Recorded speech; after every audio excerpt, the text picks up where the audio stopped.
welcome you to this Aswan Forum Youth Dialogue. This is a very special event and conversation in our forum this year. Africa is the most useful continent in the world. Recording in progress. And we have been in the Aswan Forum coming to the realization that we cannot have the conversations we're having at the forum without having the voice of youth that is fully present during the forum, that shapes what is being discussed at the forum, that contributes to the outcomes of the forum. So for the first time, we are having, during the Aswan Forum, this youth dialogue. So it's an important milestone for us. And the second, I think, interesting feature to highlight is that this is not any youth forum. It is a youth forum that goes in line with the objective of the Aswan Forum, which is to break silos and to connect communities and conversations across different areas and across different interests. And today, we have youth from all over Africa represented here today, ready to engage, ready to contribute to a more resilient, sustainable, and peaceful Africa, the Africa we want. Bringing together African youth engaged on climate, on the sustainable future, and African youth that is working on peace building and taking forward the youth peace and security agenda. And we thought it was very, very fitting because the interrelationship between climate, peace, and security is one of the main areas of focus of our forum this year. So we thought it would be very fitting to bring youth that are mobilized across these areas and to see what can we learn from each other. What can we learn from the different initiatives that we're engaged in? And how can we leverage all this energy, all this positive forces that you bring to the table to shaping the solutions, the integrated responses that we have. So this is why this is very special for us today. And this very special event would not have been possible without group work, without collective work. Collective work with the partners of this youth forum that through the United Nations, the African Union, different other organizations, the Biennale of Luanda, the Pan-African Forum for the Culture of Peace, they all came together. When we shared with them this idea, they said, we're on board immediately. We want to help and contribute to make this happen. And in a record period of time, all the partners set up a very ambitious program of consultations over the past week, online, with their constituencies, with other youth working in these issues from different regions and different countries, so that what is brought here to the table today is not just the individual representation also of you being present, but also brings behind you the result of a very rich consultative process. So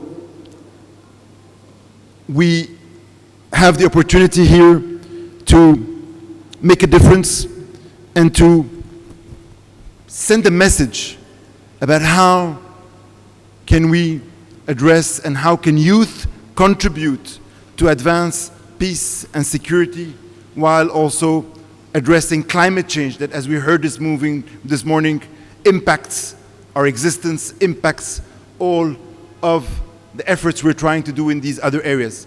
And hopefully the message that comes out from here, the statement, we also working with the Egyptian presidency of COP that is well represented with us today in our moderator, Mariam Alam, to work to take that statement to COI and then to COP27 in Sharm el-Sheikh, the Aswan Forum this year being a milestone to COP27 in this very specific area, which is the interface between climate, peace, and security.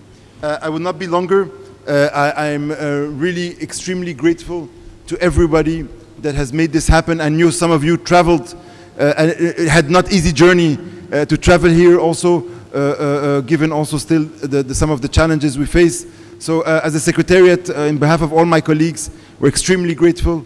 I also want to thank my colleagues in the Aswan Forum Secretariat who also took enthusiastically this mission, although it's not our traditional area of our work. It's the first time we do this, and it has all come together.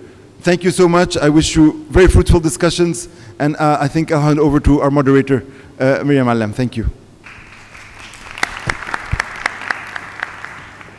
Thank you very much, Excellency. Indeed, you have made my task much easier, setting the scene for this panel, which I'm personally, it gives me great pleasure to be amongst this panel. I myself identify as a young person. I've been an advocate, activist, and I'm very happy to be amongst many of you. I see many familiar faces, be it we have met in person through different initiatives, or of course many of you are well known in your fields, and it gives me great pleasure to work with you at the intersection of peace, climate, and security. Well, indeed, the African continent, as we all know, it's the most youthful continent. However, it's one of the African youth are ones facing some of the most challenges and cascading risks of, be it terrorism, conflict, climate impacts, interlinking and amplifying already existing threats. You all know the COVID-19 had far-reaching implications on youth, on the whole continent, but finally the food insecurity, which is a systemic issue in our African continent. However, it has been amplified by the most recent geopolitical development. However, for every cloud, there's a silver lining, and Africa is one of the continents rich in very promising youth. Youth-led initiatives have been on the forefront in both the fields of peace and security, advancing a peaceful and sustainable Africa, but at the same time a climate resilient one that can withstand climate shocks. And this is really ingrained in the Africa We Want Agenda 2063, but also the 2022 UN's Secretary General's report on youth, peace and security. It really stresses the need for youth to be at the heart of the decision-making across the different agendas of peace, security, climate change, and climate resilience in order to advance the effective solutions. And it gives me great pleasure to be here so that we can highlight and put under the spotlight the great examples of youth leadership in those fields and those on the front lines dealing with the communities from the African youth. We would also try to capitalize and leverage existing initiatives and push new ones to the surface and to the front lines. And as His Excellency had just mentioned, the outcomes of our discussion will be captured to inform deliberations at the UNFCCC Conference of Youth in advance of COP27. Briefly, my name is Mariam. I'm an advisor to the COP27 presidency, and my starting point in the climate process was as a young person. I joined as a child, and then youth, civil society, NGOs, and all the way to the government. So I'm very proud I took this path from the beginning, because it really has inspired me and allowed me to see the whole UNFCCC scene from a very different and fresh perspective and eyes that I hope I have as well brought to our government representatives. And without further ado, as you all know, we are in a hybrid setting, and we are now going to be joined by Jaithama Wickramanayake, and I hope I pronounce her name correctly. And you all know she's the UN Secretary General's envoy on youth. So let me check with my colleagues if she's with us now through a recorded message. In case this will take a minute or two, then I think I can definitely defer the floor to Frederica Mea, the United Nations Population Fund representative in the Arab Republic of Egypt. The floor is yours. Pleasure to have you with us. Excellencies, colleagues, friends, greetings from New York. My name is Jaithama Wickramanayake, and I am the United Nations Secretary General's Envoy on Youth. Thank you very much for the warm welcome and to the organizers for the opportunity to address you today. It is my great pleasure to join you for the third edition of the Aswan Forum, which seeks to empower young change makers, peace builders, and climate activists across Africa. The world has been going through a significant learning curve and multifaceted crises. COVID-19 and climate change, coupled with protracted conflicts, have made the consequences of sleeping through the alarm even more apparent. Just recently, the UN raised further alarms over the latest IPCC report that warns us that the world is dangerously close to tipping points that could lead to cascading and irreversible climate impacts. Globally, about 1.2 billion people live in conflict-affected areas. There is increased evidence of the need to address climate change and environmental degradation as risk multipliers of conflict, which continues to disproportionately impact those already left furthest behind. In many ways, creating a climate resilient future and building and sustaining peaceful societies are two sides of the same coin. And therefore, doing business as usual by operating in silos and trade-offs is simply not good enough anymore. Integrated and intergenerational approaches must be our way of working. We know that Africa has the youngest population in the world, with youth constituting a significant part of the continent's rich history and diversity. Undoubtedly, the important work being undertaken with and by youth across Africa is paramount to raising and redefining the ambition of the UN and governments around the world when responding with urgency to the global crises we face. This is why convenings such as the Aswan Forum are particularly important, as they provide opportunities for young people to share their perspectives on what it will take for peace and security matters to be climate proof, both at the country and a region-wide scale. Youth must be included at the forefront of this decision making and not as an afterthought. We need to strengthen trust among young people and decision makers while ensuring that these decision-making spaces are enabling and empowering for young people to lead and fully participate. And these are the exact sentiments which also lie very much at the heart of the UN's first ever system-wide youth strategy, Youth 2030.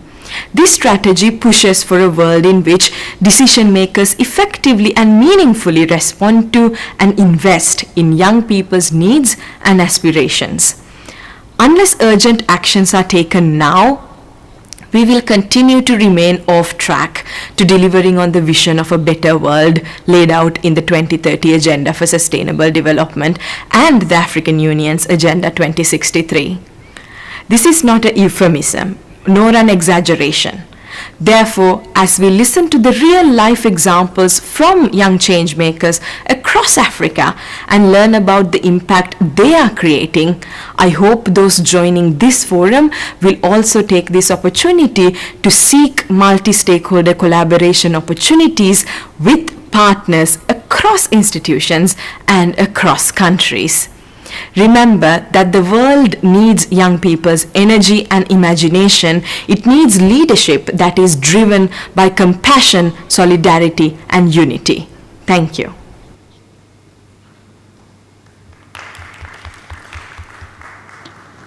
Our thanks and appreciation to Jayathma for her words. We were hoping that she would be able to join us here, but she had indeed made great points, and quoting her, indeed, peaceful and climate resilient societies are two sides of the same coin.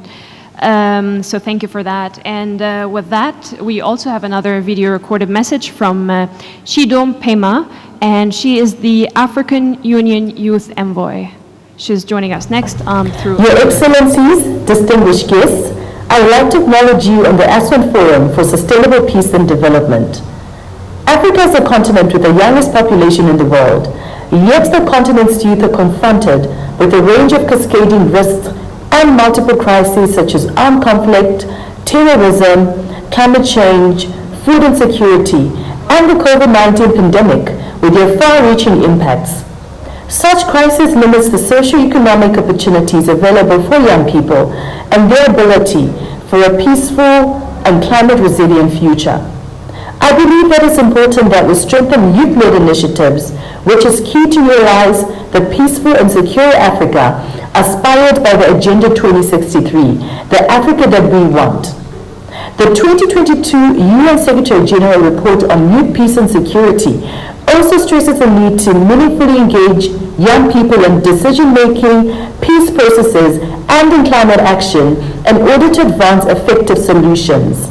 I'm especially looking forward to this youth dialogue that we're having today, as it provides an opportunity to build bridges and share experiences between the African youth. I thank you.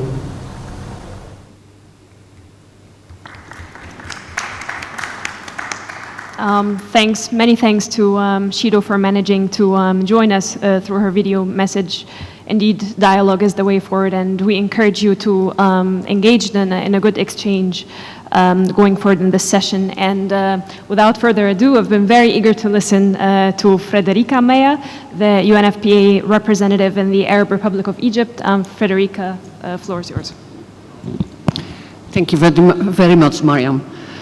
Good afternoon, friends. And I must say, it's strange to sit between only young people, but you also know that what is very important is intergenerational dialogue. So that makes it maybe more interesting to sit and listen to you. And maybe now I can also imagine more how it is for you sometimes to sit as the only young person around the table with policy dialogue. So I feel now maybe how you feel sometimes to sit with other people.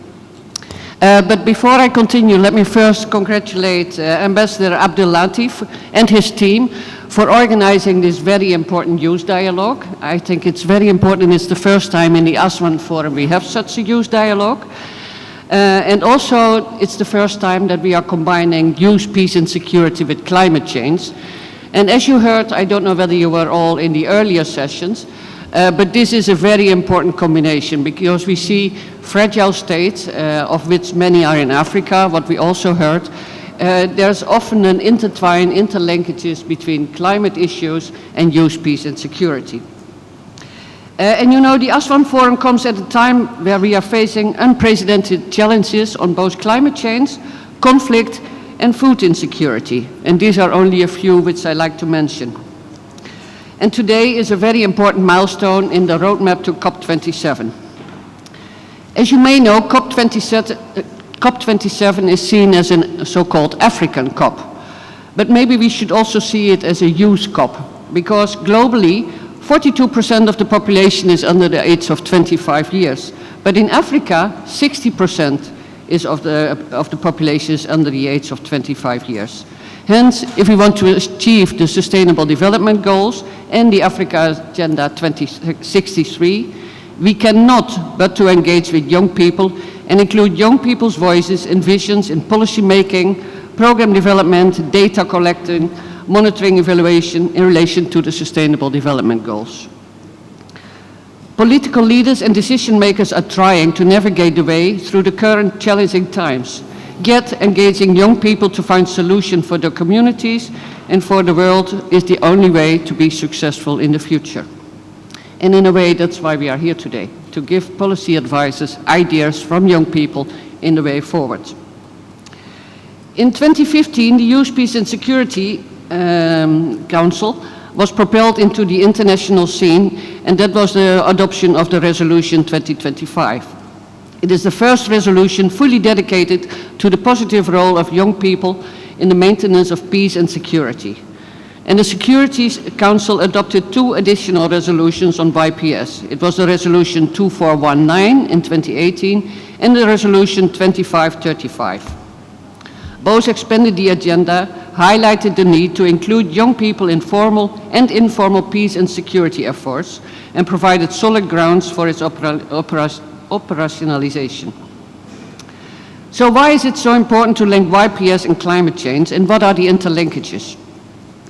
We all know that equal distribution of resources in the world provides the foundation for a peaceful society. On the other hand, shortage and unequal distribution of food, water, economic opportunities lead to unrest and conflict.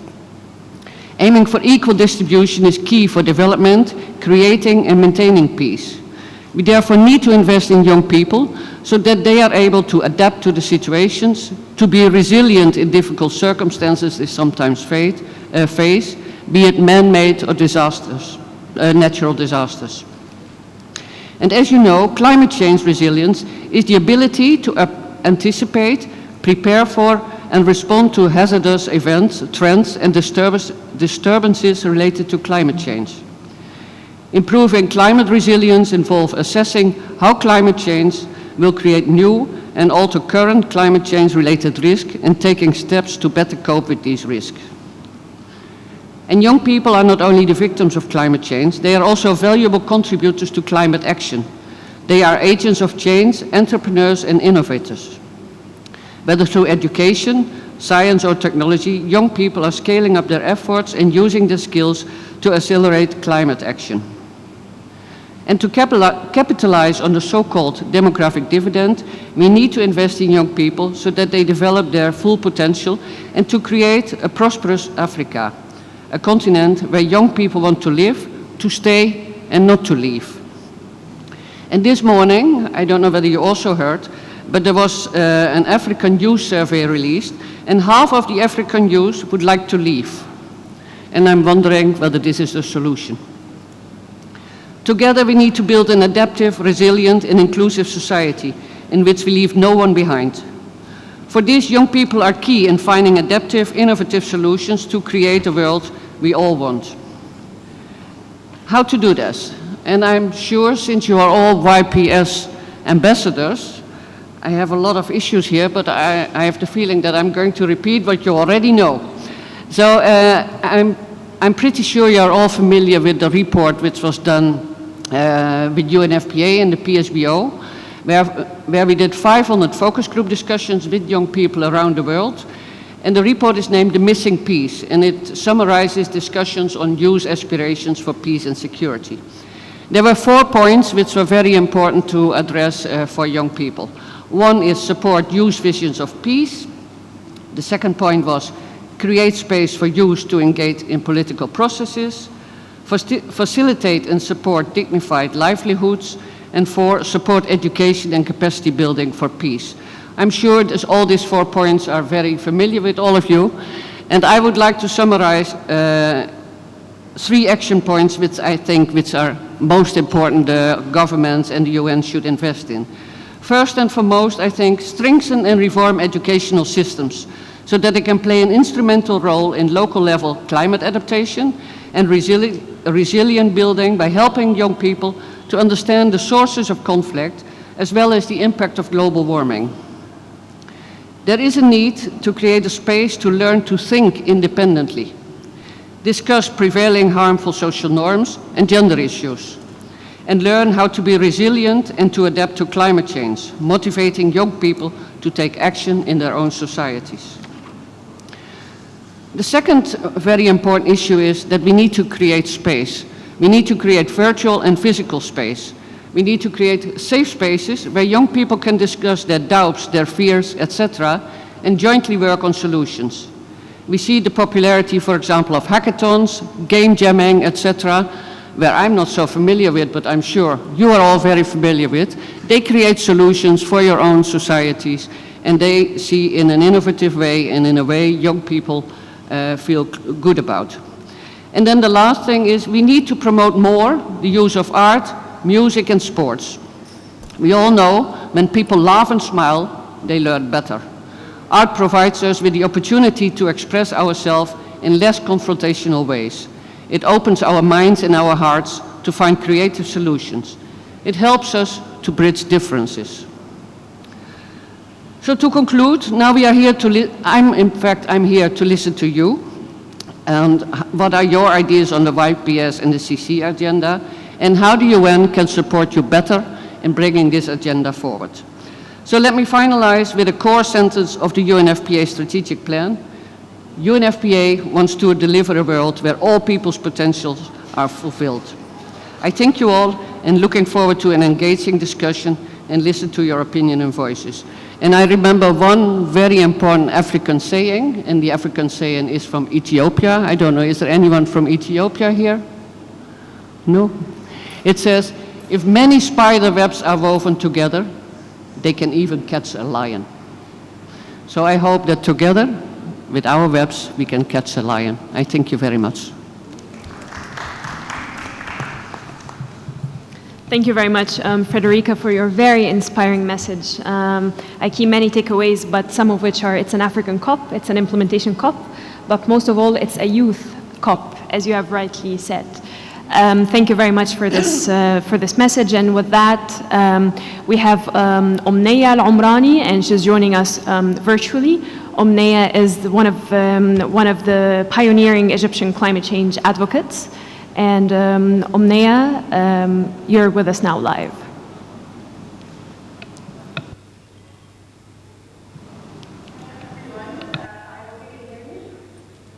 Very well.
it's really important for youth forums like COI, for example, to be, instead of being sidelined with hip hop, to be more mainstream and integrated within the hip hop outcome as we develop the COI or the Youth Declaration agenda by the year.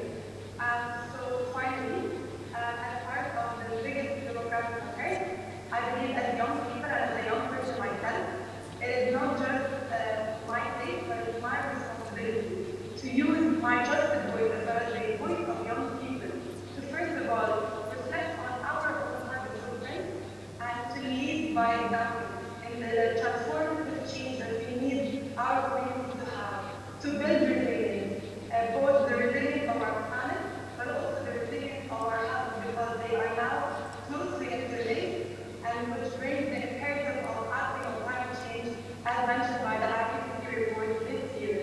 And we need to do that not just in COP27 and beyond, but also in our own schools, universities, workplaces, healthcare facilities, and countries as the first line of defense to combat the climate crisis. What I want to just quickly end my intervention with is a very simple question to all the attendees and to all those who are watching online. And my question to you is, will you be willing to work with young people to shape a greener, a bluer, and a healthier country and society in the face of the climate crisis? Thank you so much.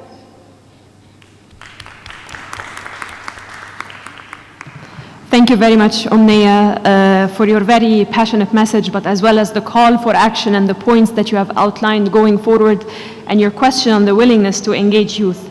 Indeed, we fully agree, I think, on that it's very important to enable youth to realize their full potential, building their capacity, having them access the tools, including the technological, technical capacity, but also financial tools to be able to realize their potential, but most of all is their meaningful engagement. I think we all agree on the points that you have mentioned. It's very good to have you with us through this hybrid modality. And with that, without further ado, it would be great to delve deeper into the discussion. And as rightly said earlier by Frederica, but all the speakers, youth are the innovators, they are the entrepreneurs, and they are the key agents for peaceful, prosperous, and sustainable and climate resilient as well societies. And my next question will be for all the esteemed youth leaders. I'm seated, very humbled to be seated amongst. And it's a very compound question, so feel free to pick up on the aspects that relate to your experience and reflect on them in a very good exchange. Feel free to go beyond scripts. And I'm aware that my colleagues from the Secretariat will be capturing the different points coming out of this discussion into a consolidated outcome document to feed into deliberations as we go to the Conference of Youth. And my first question in this regard would be, what are the key barriers that you see hindering the implementation of the Youth, Peace and Security Agenda, including the 10-year implementation plan of the Youth, Peace and Security Continental Framework? And in particular, would like to focus on the meaningful participation of the African youth in conflict-affected settings. And what, in your opinion, what mechanisms or what tools should be made available to advance these youth-led initiatives on climate, peace, security, but also climate resilience? The floor is yours for the exchange, and any icebreakers to lead the discussion are most welcome. So I can go? Sure. So I would encourage all of the esteemed participants to briefly introduce themselves. I'll never do you justice if I attempt to introduce everyone on the table. So Mohamed Kunta, you have the floor. Thank you very much. My name is Mohamed Kunta. I am the Africa Union Africa Youth Ambassador for Peace for the region of West Africa. I'm delighted to be here. First and foremost, I want to thank the ASFON Forum for inviting us as an IAB to also interface with our colleagues, youth, peace ambassadors across Africa. One of our mandates as an IAP is to promote and support the implementation of the Continental Framework on Youth, Peace and Security. and also its 10 years activity plan. And youth participation is one of the key priority areas of the Continental Framework on Youth, Peace and Security. However, young people, we are the asset of Africa. We represent the present and future generation of Africa. There has been a lot of challenges with regards to the implementation of Continental Framework on Youth, Peace and Security. One major challenge has to do with fund. There is a limited funding for youth, peace and security issues in Africa, and this is also affecting youth participation generally. Corruption and bad governance is also another issue that affects youth participation and youth peace and security issue in Africa. Also, most of the programs that we design for young people, it's in written that these programs are for young people, but have not been inclusive of youth participation, especially women involvement. And this has also affected youth peace and security issue in Africa. We all around the table know exactly the relevance of women in youth peace and security issues in Africa. So maybe we have to really look at these programs and see how inclusive these programs could be. Women are very relevant in almost every aspect of youth peace and security in Africa. Lack of capacity in the side of civil society organizations at community level is also another major challenge.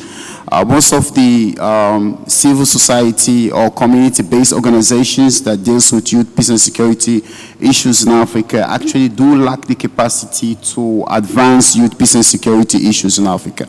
My last talking point will have to be on traditional beliefs and perception. You know, in Africa, almost all of us are coming from Africa, it is believed strongly that peace and security issue is an old man theory. It's not meant for young boys.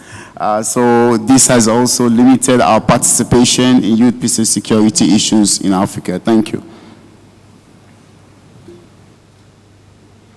Thank you very much, Mohammed, for your points. Fully taken. Issues related to funding, so access, basically, governance, anti-corruption efforts, women involvement and capacity developments, they are at the heart of enabling youth involvement. And I see we have a second speaker, Ashaleke. You have the floor. Thank you very, very much. My name is Christian Achaleke, and I'm from Cameroon, but I serve as African Union Youth Ambassador for the Central African region. And in 2018, I was awarded the Luxembourg Peace Prize. I mean, your question is very personal to me because I'm working in this space for the past 15 years and working within community, working as a researcher and an academia at the same time. In terms of challenge, I think my colleague Kunta has definitely highlighted issues of capacity and resources. But for me, as a young person who worked within Security Council conversation in terms of adoption of the resolution before and in terms of implementation, one of the things that we are actually seeing is in terms of coordination for the Continental Framework. So there's a big issue in terms of coordination between the AU, UN agencies, and other stakeholders. Everyone wants to be the first to do this thing, and that's the challenge. I talk about this very passionately because I had the opportunity to also observe women, peace and security, and being able to have worked at very senior level, being a young person, being in serious policy conversations, we see that continuously, even UN agencies are fighting among themselves and wanting to get this thing done. Now, it's even more complicated for us young people because coming from a country like Cameroon, where there's the huge need for peace and security, coming from within Central Africa, where Lake Chad Basin has different issues, if we do not coordinate properly, it goes a long way to delegitimize young people and puts us even at a position where they will keep calling us troublemakers. Now, my conversation comes in two folds. Talking about the challenge at the same time is doing advocacy. Because as a young person, it's even more challenging when stakeholders who are to work with us bring us as beneficiary only. Stakeholders who are to work with us ensure that they bring confusion in the space because someone wants to be first to get the work done. Now, the AU has worked on a continental framework, but there are moments where in other countries, even UN agencies do not respect what proposals the AU has given. Now, it's our mandate as IAPS to do, but it becomes even much more complicated when we go to a country and realize the UN or other agencies are working with different people who are not mandated by the African Union. So how do we report to the AU Peace and Security Council? It's our mandate. In Burundi, I had the opportunity to address the AU Peace and Security Council. I was supposed to speak on behalf of my peers on what is happening. So I think beyond funding and all of that, there's a lot of money. People are doing things in silo. No communication, no coordination. So the impact of this could be massive on young people. Youth peace and security is not one event. It's supposed to be a lifestyle. It's supposed to be inter-stakeholder, inter-ministerial at every level, because we've learned from women peace and security, and we cannot find ourselves in the same space where it is owned by a particular group of people. And interestingly enough, youth peace and security is even more sensitive because the youth age is something which is transitional. So we need to reflect on the issue of mentorship as well. For me, soon, I'm gonna be 35, 40. I shouldn't steal the space, but I should be able to mentor so that coordination continues. Now, I gave my background before. It's 15 years in this space at different levels. So I speak with experience on the field, having worked with Boko Haram and others on the field, solving the problems. I think in the local community, most basic level, YPS Continental Framework is suffering because of the same issue: coordination and communication between agencies, and taking young people as partners from design, implementation, monitoring, and evaluation, and even learning. This is very important, and I wanted to share these thoughts. Thank you very much. Thank you very much, Asholeke. Great points and great insights. I think I don't particularly come from the peace and security world, but I very much relate also in the climate world to the issues you have raised.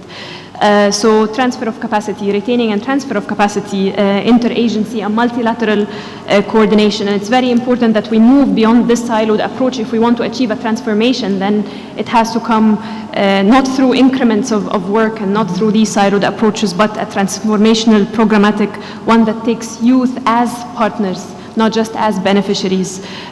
Points very well taken on board, and I strongly encourage ladies around the room to take the floor, but until then, I see any ladies here. Cynthia, please, the floor is yours, and then we'll come back to Desmond.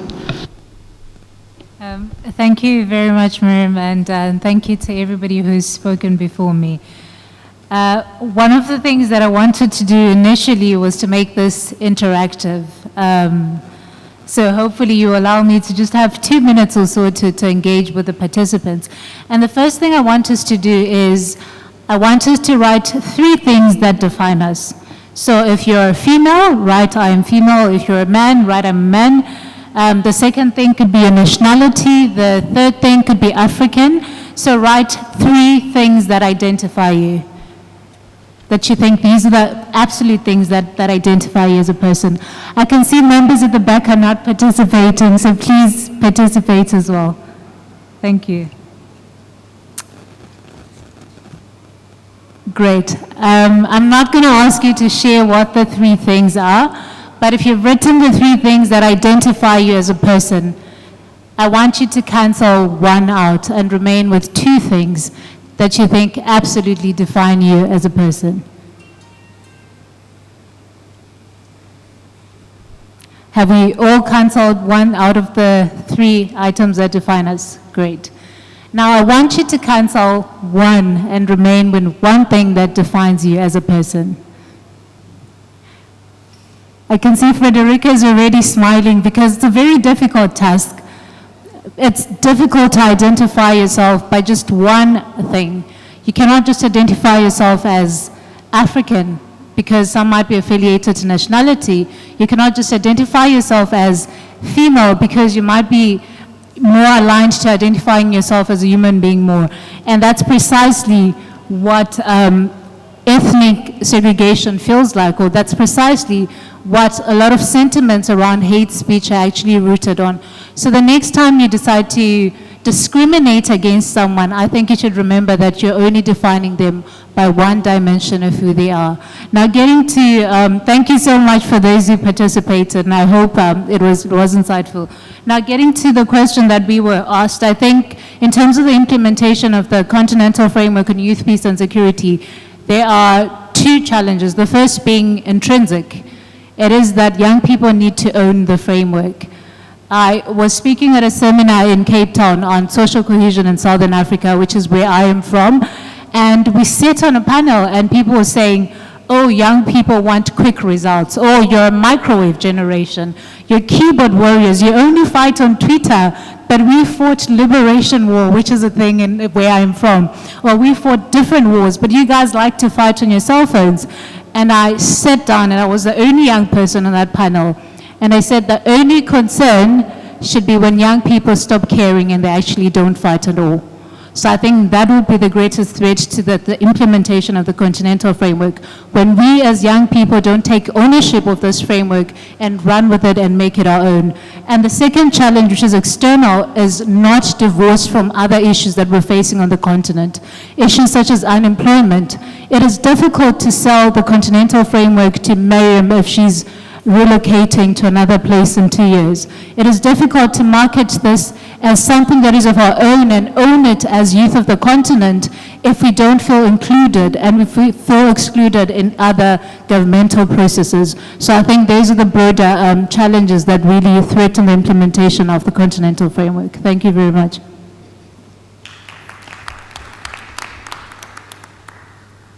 Thank you very much, Cynthia, for this engaging exercise and the message that we got out of it.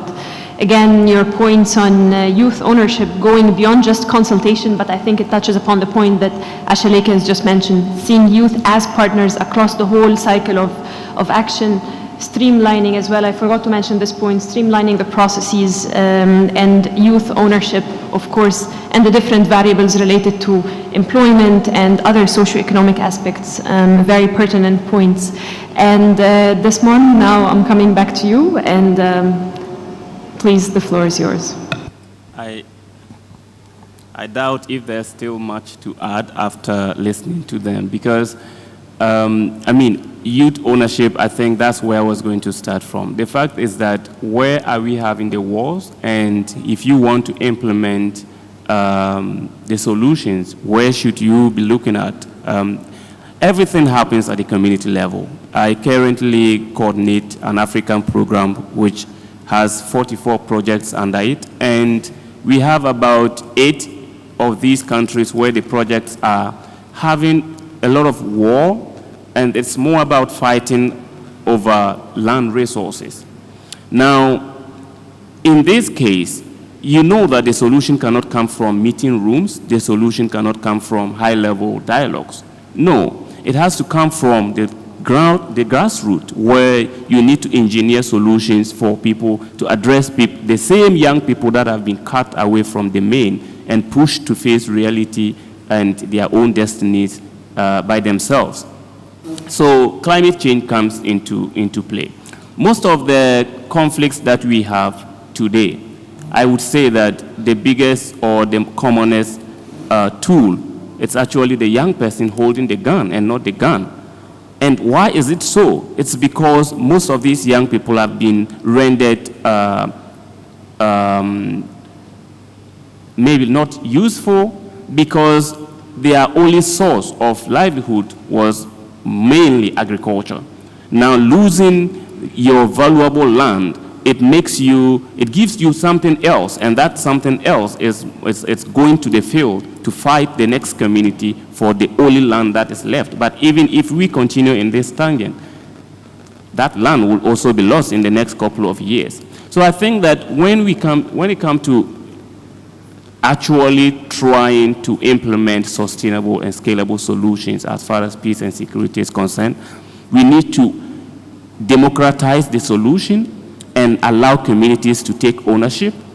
And communities here is mainly young people, because young people are the people who are limited with resources to move around. They are the ones who are limited with resources to go to the high and posh areas of the city. And so they usually would stay in their communities, and that's why they feel the need to take the arms and defend their communities. So if we democratize the solutions and let them take ownership and let them or find solutions that are for making up for the losses that they have encountered, I think we would be making a headway.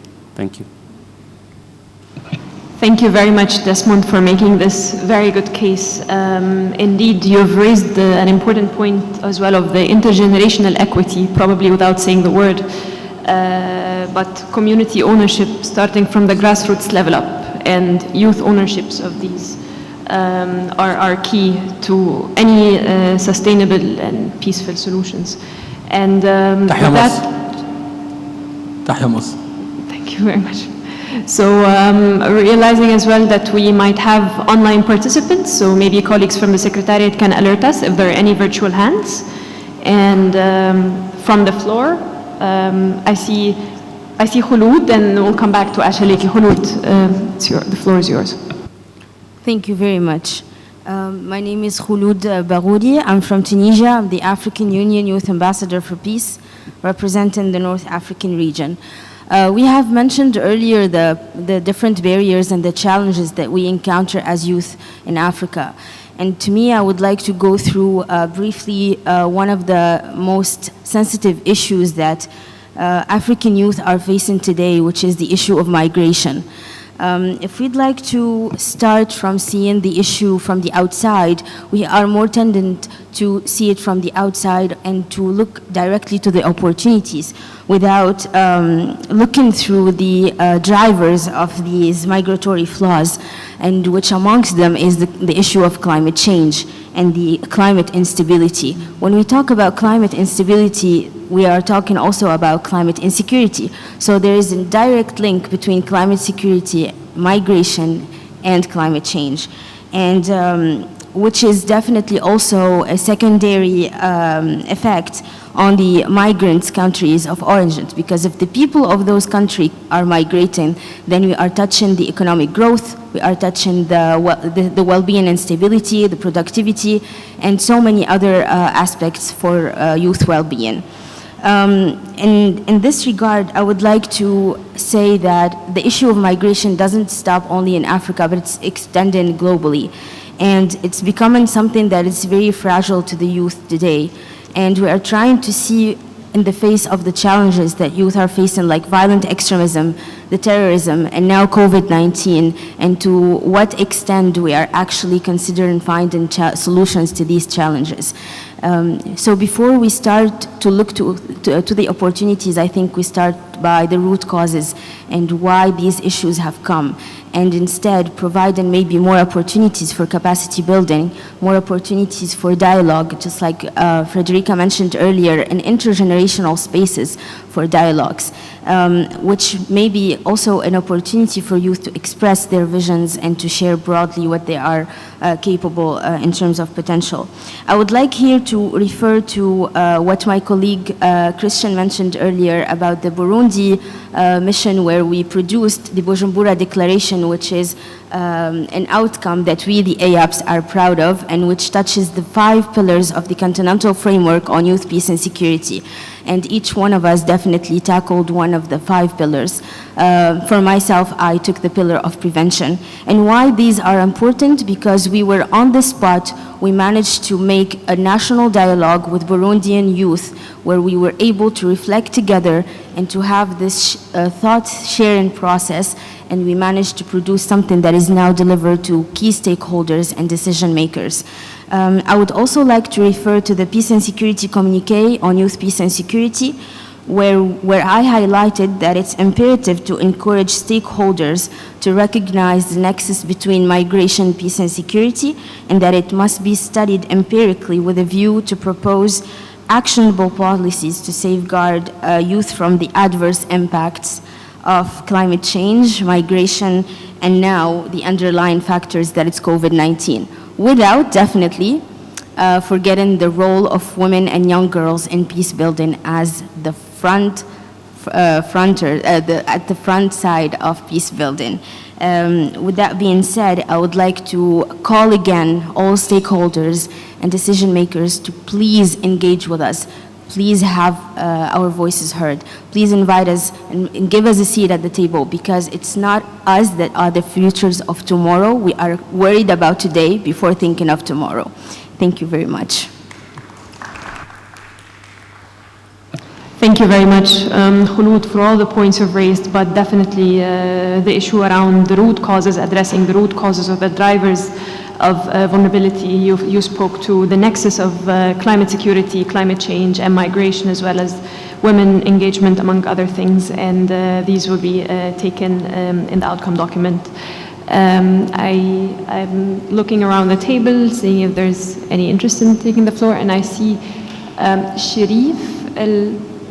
Sharif followed, no, okay, so I'm seeing Rami, Yaqub. Rami, please introduce yourself at the outset. Thank you.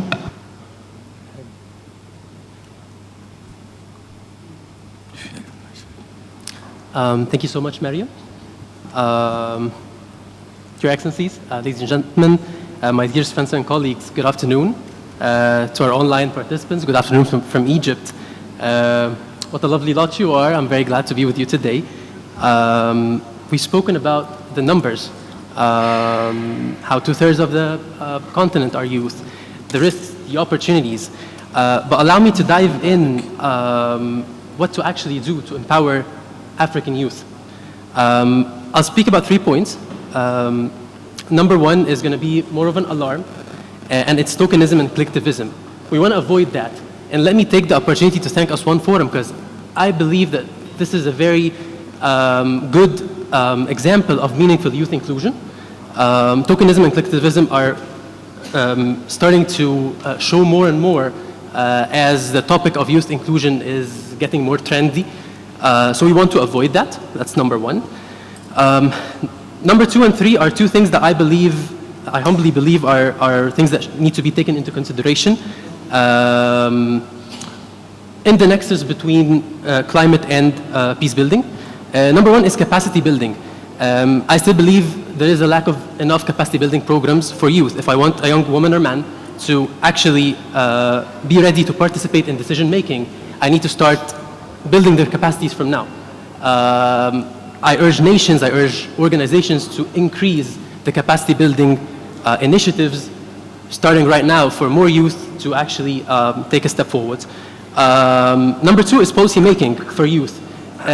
I noticed that a lot of policy making processes lack engaging youth in monitoring and evaluation. And I believe this is very important because I'm doing something for youth. I need youth to test it. I need youth to approve that this is actually okay and it works. Finally, I would like to end by saying that the region here, Egypt specifically, there is a lot of youth opportunities coming up. I urge all the capacities to actually come work in Africa. There is a need here for your efforts and for your contributions. I myself is an example.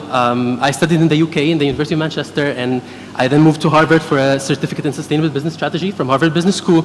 And I found a great working opportunity, actually a lot of working opportunities here in the region. And I think we need to emphasize that and make that clear. My name is Rami Yaqub. I'm serving currently as a youth advisor at UNIDO. We're working on UNIDO's youth guidebook as part of the UN Youth Strategy 2030. Thank you so much. Thank you very much, Rami, for your 3 concrete points. Also the point on avoiding tokenism. And I think you've answered multiple of the questions that we are trying to tackle. So thank you for that, for bringing us ahead in this conversation. I recognize Fathia would like to take the floor, and then we move on to our next round of discussions. Fathia, floor is yours. My name is Fathia from Djibouti and representing the youth Biennale of Rwanda. In terms of peace, we have to redefine the value of culture of peace because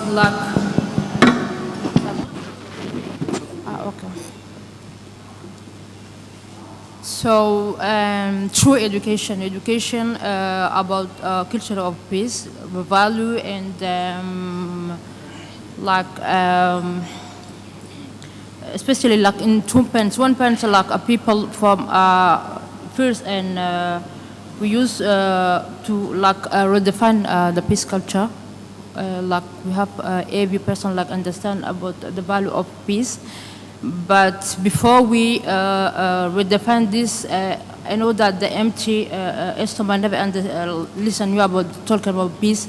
So we have to find a solution, because the most people who are, except like all timers, it's conflict or something like this, is the rural zone or people who never have a symptom to it. So how we can resolve first this solution, like from hunger or find them water, and after that how we can define the value of education of peace by using all the key person in the society. And exceptionally, I'm asking like UNESCO, I don't know if they have this kind of program that they start skills and education at the primary school, maybe, to how every person like or like to serve the next generation. If they, if we can help them to grow up with positive skills about peace, especially inner peace, about the responsibility to be there, about the responsibility about like all. I think we can solve the next generation like growing up with positive skills and the value of culture, exceptionally in peace. Thank you. Thank you very much, Fathia, for those points. And with that, you've provided a good wrap up to our discussion on this point. We're capitalizing on the areas where we've all converged in the discussion. And with that, now to the next round of questions, and strongly encourage the active participation and the good dialogue that we've had. So now we're moving more towards the climate change ecosystem, of course. And as you all may know, the climate impacts have aggravating impacts on the sustainability, peace and security efforts, also the development in our African continent. Of course, the disproportionate impacts are hitting those on the front lines, particularly youth. Many of you have spoken to the disruption of employment, climate change acting as a risk multiplier, fueling forced displacement. This we have heard from Cynthia as well, and leading to even more violent and more frequent risks and conflicts. So with the youth and with them equipped with the unique understanding of such challenges, many of you have already alluded to, the African youth have indeed been playing an important role across the different sub-regions of Africa in building the climate resilience of the continent through leading a number of adaptation and mitigation activities. And in this context, my question to you is, what are some of these youth-led efforts that support building community resilience and inclusive responses to climate shocks, particularly in fragile settings? And from your perspective, how do you think youth can be better supported in order to accelerate those climate efforts? And with that, the floor is open to all of you. I see an appetite. Hassan, you have the floor. Thank you, and thanks to the rest of the team. My name is Hassan Maulid Yassin from Somalia. I came from a country where currently approximately 3 million people, including children with less than the age of 5, have been displaced due to the climate change, particularly to drought issues. And more than 15,000 different livestock losing their lives. That means people losing their livelihoods. In regards to this, when Somalia sees media, they only see the media as a conflict, a fragile state. But young people are also taking their steps, especially when it comes to climate change issues.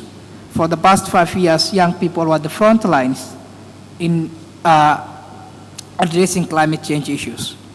For the few initiatives that we could do it to make sure that people get adapted and become resilient were climate action empowerment, where firstly even people do not aware what is impacting them is climate change. Sometimes they claim that it is due to the spirituality and they ignore you. But when you show them and the story comes also from them, you told them what happened 20 years back and what is happening now, and they tell you, and you tell them this is what we call climate change is happening. That times you have empowered, and that's what young people or youth are taking in Somalia. The other thing or the solution is that you are also providing is restoration activities. In Somalia, 80% of its land has been degraded due to forest. For mostly what we consume as energy is charcoal, and that deforestation is causing also carbon sequestration not to take place. Therefore, what we are encouraging and doing is restoration activities on the areas we could do it. The other things we do is also, together with other youth-led initiatives, is intergenerational dialogues. We bring civil societies, the government, the youth, the women together to discuss the pressuring thing which the environment is facing, including the climate change, and how best they can come with solutions that it's owned by community-led, not solutions that come from outside. The other thing youth are doing is policy change advocacy, which works best in achieving health and sustainable environment for Somalia. And due to this policy change advocacy, we have been successful that the new government, as His Honorable President Hassan Sheikh Mahmoud, declaring that he will institutionalize and give more concerns about the environment and climate change, which initially even was not there, the minister which was responsible to do that things. How in the other sectors on how can we best be supported by youth-led initiatives? In Somalia and most particularly in Africa, most of climate action have been forefront lines are the youth, and yet they face a lot of barriers. Such barriers include capacity building. Why do we repeat capacity building?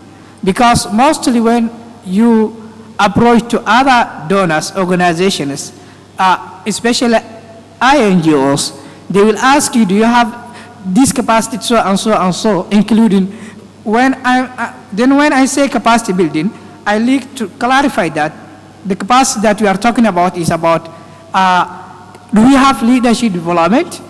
Do we have organizational development within that youth-led initiatives? Are they able to manage the funds that they provide or the funds that they get? So if in order for you to get these funds, those are barriers. So I challenge these INGOs all the time.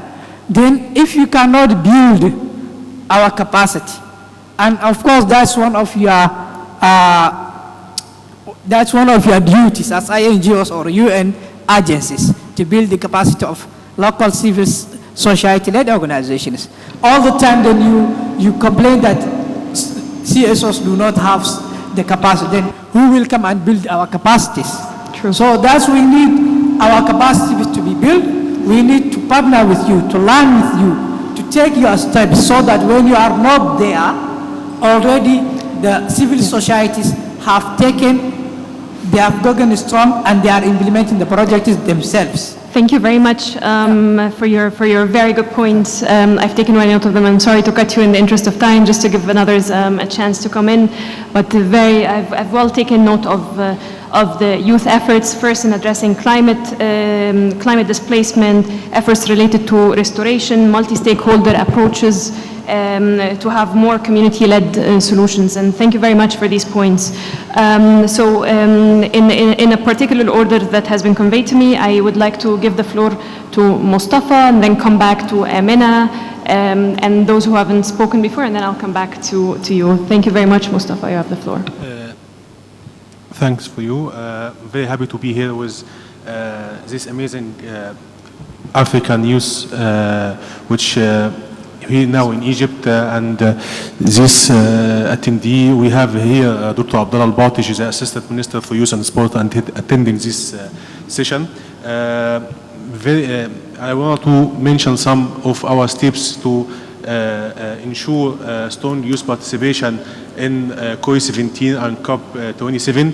The Egyptian Ministry of Youth and Sports and part of Egyptian government is very interested about youth participation and youth inclusion in COP and COI. So very early we starting meetings with YONGO, the child and youth constituency, which working with UNFCCC to discuss all aspects about how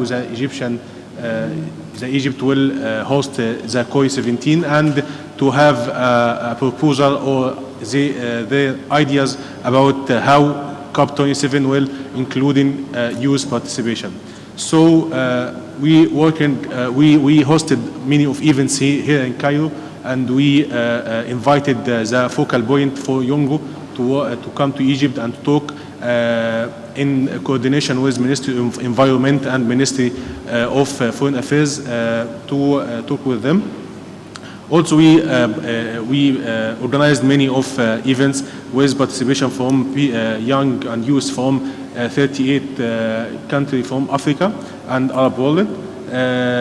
We received an email from YONGO with 5 entities in Egypt which will work on COI17, and this is the local committee which working with YONGO with coordination with Egyptian government, and now they are starting on working on concept note and site visits to Sharm el-Sheikh to have a look about the venue, because we are working to prepare our venue in Sharm el-Sheikh, youth city there, to work and to host this event. And due number of meetings held with a number of partners, especially United Nations, we received a proposal and their desire and interest to support COI17 and work with them and work to implement this conference. And we can offer also link the youth entities and CSOs which create the local committee to work with them. I would like also to refer to the Egyptian government represented by Minister of Youth and Sport is keen on to provide appropriate support to implementation of COI17 conference as a youth-led conference without any intervene from us in the content or the speakers. It is fully addressed the youth and the climate issue, and will witness a series of events based on interaction between youth and decision makers within COP27. Also, Egypt now working on create a thematic day and design a thematic day with UNFCCC Secretary with our colleagues in Ministry of Foreign Affairs to make sure that youth voices is very represented inside COP27. Especially Egypt this year hosted this event on behalf of Africa. So we are going to make sure that youth voices of Africa will be represented very well. Also, we are working on a national agenda, including a package of local activities. We are going to work on it to empower youth participation in Egypt in the international climate change work. So thanks for you for this opportunity, and we are in Egypt very open to work with all African entities, African youth, African activists to work on this. Thank you. Thank you very much, Mustafa, for your good points and the good effort. And thank you so much for jumping ahead into the next question of how these efforts will be galvanized towards COP. So thank you very much for reflecting on both questions. I know that we have some colleagues joining online. Until that, I'll give the floor to Amina. I encourage you all to be concise, brief, 2 minutes each, so that we can take everybody on board. Thank you, Amina.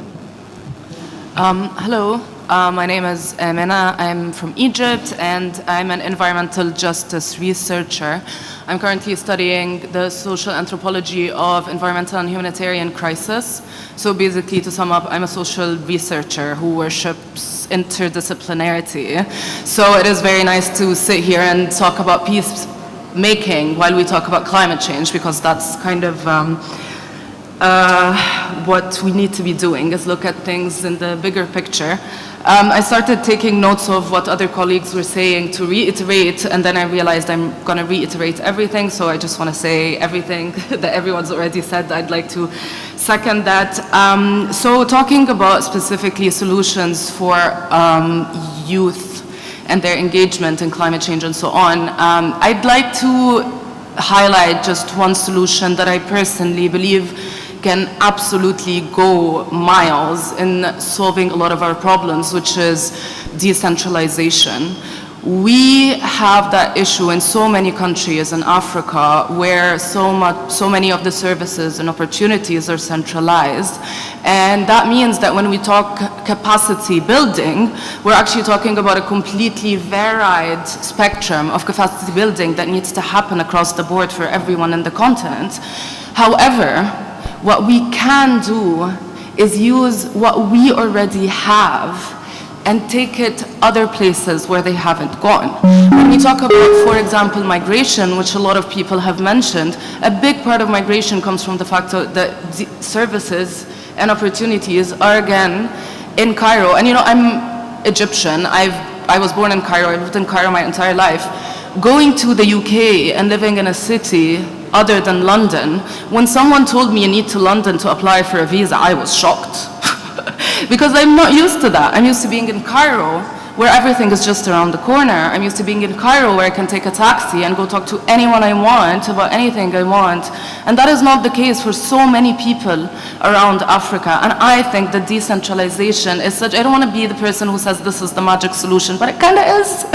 It's such a good way to make sure that people can actually meet their potential, because that's something that I think is happening. People are not meeting their potential because they're not surrounded by the right environment. And to that end, I'd like to reiterate what Romy said about tokenization, because that is also a very important point that I personally have seen, where people are pushed to the front line and to the center stage, but not actually given the opportunity to express themselves. And the very last point, very quickly, is also something that people have already mentioned: women. When we say the bigger picture, climate change is almost the biggest picture there is. And you really need to take your activism and take your, your worldview step by step.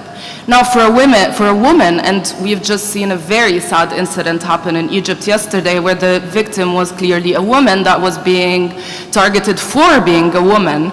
So if I feel like my biggest concern is my personal safety, and someone asks me what I think about this lake drying up, I am not going to care.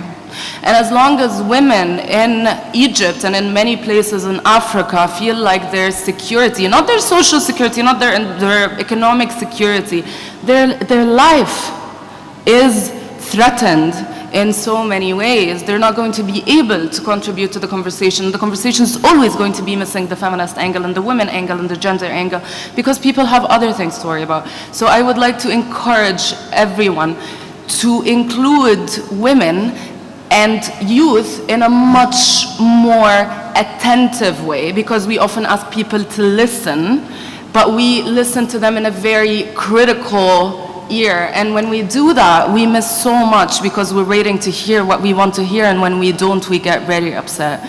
So I would like to encourage everyone to not just work for inclusion. I want everyone to reflect on what type of inclusion they are including. Thank you. Thank you so much. Thank you very much, Amina. Yeah, great points on tokenism, decentralization, inclusion, attentive inclusion, meaningful inclusion. Now that's what it means. And finally, gender and women. Thank you very much. All of your points are well taken. It has come to my attention that we have a virtual hand on there from Nisa Beck from Libya. Nisa, very nice to have you. Looking forward to your intervention. Please keep it short and brief. 2 minutes, you have the floor.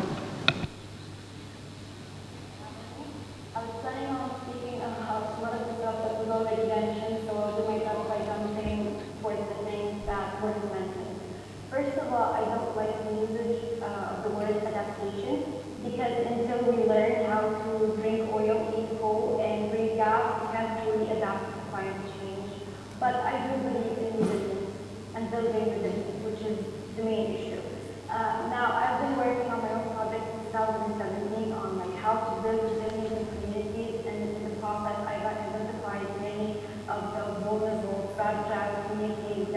where the government basically needs to be focusing and giving all their attention. However, it's not really happening. So I would love to share my insights with you, but that will take time. So I will jump straight to talking about what I think should be discussed in the upcoming African COP. We've spoken about conflict mainly, and food security has been a recurring theme for obvious reasons, but nobody spoke about food sovereignty. And I think you cannot really have one without the other. Now, I'm mentioning this because how are you supposed to empower the people and avoid struggles for food and food security without decolonizing the means of production in Africa? And I'm saying this because that's how I see it. We're part of a bigger economic system. So when you're trying to empower people, you always see that this is quite an hindering issue. I'm speaking about European states who are making the transition towards renewable energy, etc., and the EU Green Deal and all of that. They will be meeting with us at the end of the year to discuss what they've been up to, what their facts towards the years they're still mining in our land. So we're being left behind, basically. Now this is like what I see as a serious issue. The second issue, also, we all discussed youth participation. Towards these few years of experience, I've gained a lot of insight and, created a lot of strategies that I believe that could help a lot of the fragile communities in my country. But I don't see the government in my country willing to work with me or any other young people. And to my understanding of international law, I know exactly why it's not possible to have binding clauses in the COP or any other declaration. However, I really believe that in the upcoming COP, they should be discussing binding clauses at least at a national level to make sure that governments are truly willing to work with young people. Because until then, the work and everything that we could possibly do is extremely, extremely limited. So these are the things that I would like to have discussed. Like, you cannot build resilience and empower people without decolonizing the means of production. We could just discuss that further. And also, how can we have binding clauses, or like how can we basically have government willingly participate with youth in order to create the necessary change. Thank you very much, Nisa, for your excellent points. Apologies, I really have to cut you at this point, but again, to just make sure that everybody coming in. But you raised very good points, and I think you, without mentioning it, besides speaking to food sovereignty, decolonizing food security, or moving the rhetoric from food security to food sovereignty, you also addressed issues related to a just transition, not only just transition in terms of mitigation, but also a just transition to resilient societies. So thank you for touching upon the heart of this. And with that, I see many flags who have taken the floor before, so allow me to go first to those who haven't spoken, and then I'll give you the chance to reflect on all of the questions before we leave. We have roughly 8 minutes. So Ali, I see you've raised a flag.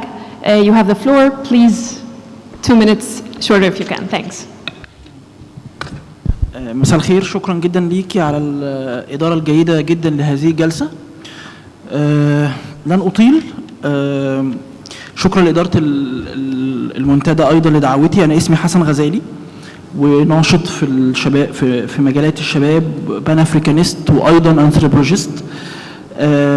شاركت في صياغة الورقة الخاصة باليوث اند بيس اند سيكيورتي كونتيننتال فريم ورك، وده أهم أو دي أهم وثيقة احنا بنتكلم عنها. في كم حد قرأ هذه الوثيقة من الجالسين معنا؟ أعتقد ده رقم واحد احنا المفروض نسأل نفسنا، كم شخص قرأ هذه الوثيقة؟ رقم 2، وأنا سأتحدث عن جزئين معنيين بهذه الوثيقة، البريفنشن أو البروتكشن والشراكات. الوثيقة بتستند على 5 أركان، منهم الشراكات ومنهم البريفنشن أو البروتكشن. نقطة مهمة جدا خاصة بتحدث عنها صديقي أعتقد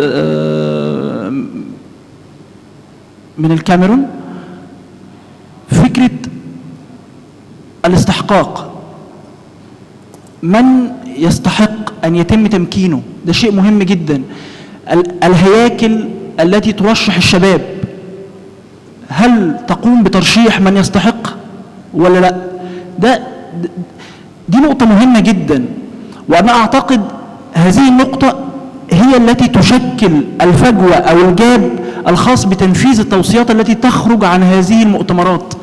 أنا أعتقد مهم جدا جدا جدا من يأتي الإتيان به للجلوس على هذه الطاولات يجب أن يكون ناشط عضوي، يأتي من أسفل الهرم، ينفذ، يقدم بدائل.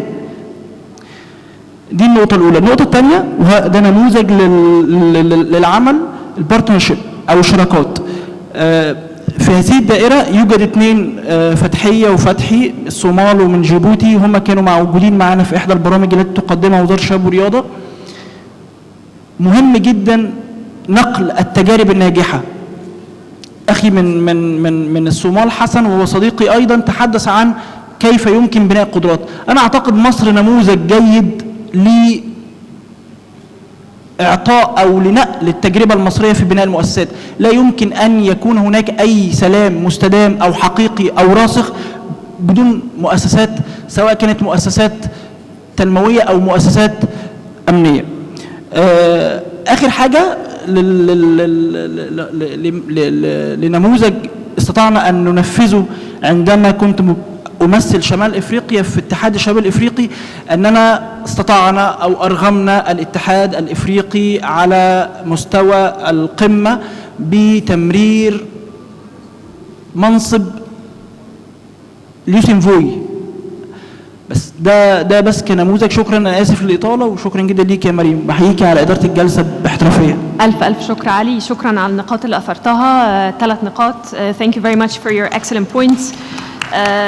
First point was as on equitable access والوصول لهذه الأماكن لازم يكون في نوع من أنواع الشرعية حتى ضمن الشباب الممثلين. Very much agree with you on this point. Equitable access and transfer of success stories, نقل التجارب الناجحة و establishing positions such as the youth envoy position or youth representatives, which I think many of you are familiar with. And with that, allow me to move to the next 2 questions. And I recognize many flags who have spoken before, so I beg your indulgence so you can come back and reflect on both questions and give closing remarks. Where I should have done a better job with time management, but thank you for your excellent engagement. So our next question deals with the programmatic approaches and engagement within the UN and other multilateral framework kind of ecosystem. And you're all familiar with the fact that designing inclusive and climate resilient or climate sensitive programming, in other words, it remains of critical importance for building a sustainable continent. And different governments, UN frameworks have worked with different UN agencies to ensure the coordination and exchange of best practices. And this rings a bell from your intervention.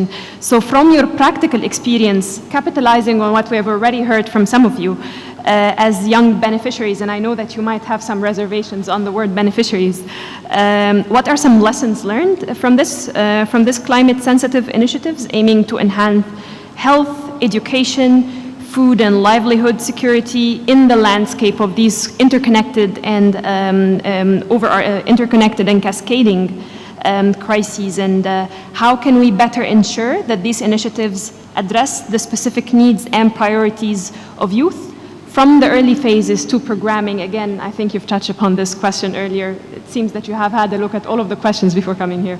So, and also in the interest of time, maybe you could also reflect in your interventions on how can we ensure that all of these messages coming out of this discussion are well captured throughout the upcoming discussions at the COI 17, so the Conference of Youth, but also the COP27. And with that, the floor is open, and allow me to prioritize those who haven't spoken first. And I recognize we have Marwa and followed by Merna. Let me start with the ladies and then come back to you. Thanks. Thank you so much, Mariam, for giving me the floor. I'm very pleased. It's not working. Can you hear me? Okay. Thank you, Mariam, and thank you, ladies and gentlemen, for this very inspiring roundtable. I'm very pleased to be part of this conversation. Currently, I'm working as an advocate on youth engagement and climate change with UNICEF.